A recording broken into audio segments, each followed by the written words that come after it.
जय श्री राधे कृष्णा। आज सूर्य षष्ठी का व्रत है। इसे लोलार्क षष्ठी के नाम से भी जाना जाता है। आज मैं आप सभी को सूर्य षष्ठी व्रत की कथा सुनाऊंगी। यह व्रत संतान की प्राप्ति के लिए तथा संतान की खुशहाली के लिए किया जाता है। साथ ही घर में सुख समृद्धि के लिए भी इस व्रत को रखा जाता है। नारद जी कहने लगे कि हे भगवान सूर्य षष्ठी के व्रत का विधान कहिए। जिन मंत्रों से पूजन किया जाता है वह भी कहिए। तब भगवान सूर्य कहने लगे कि हे महर्षि सुनिए, जिसके श्रवण करने से ही अभीष्ट फल की सिद्धि होती है।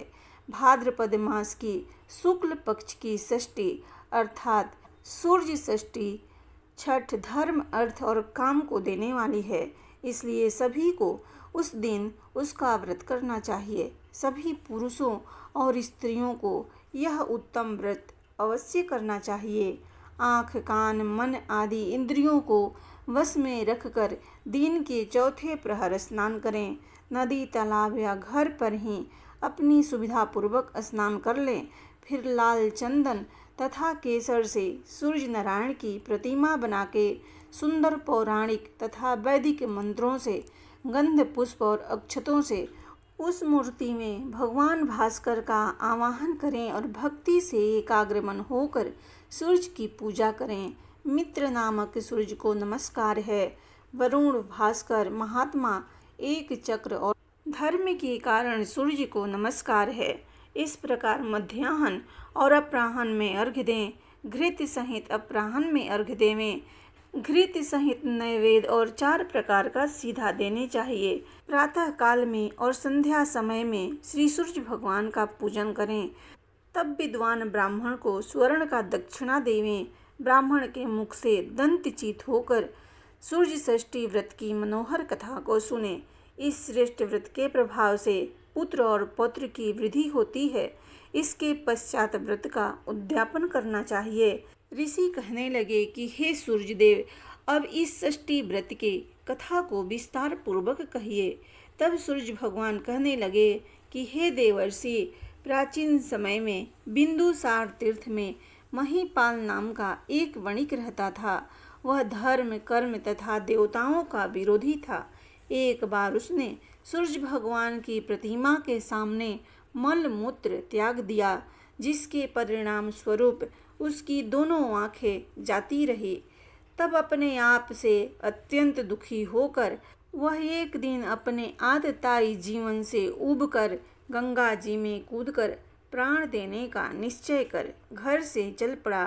रास्ते में उसे ऋषि राज नारद जी मिले और पूछा, कहिए सेठ, कहाँ जल्दी जल्दी भागे जा रहे हो?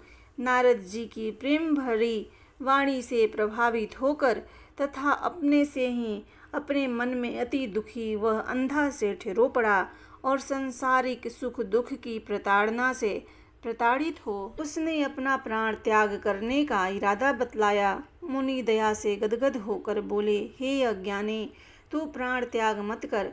भगवान सूर्य के क्रोध से तुम्हें यह दुख भोगना पड़ रहा है। तू सूर्य षष्ठी का व्रत रख, तेरा दुख दरिद्र मिट जाएगा।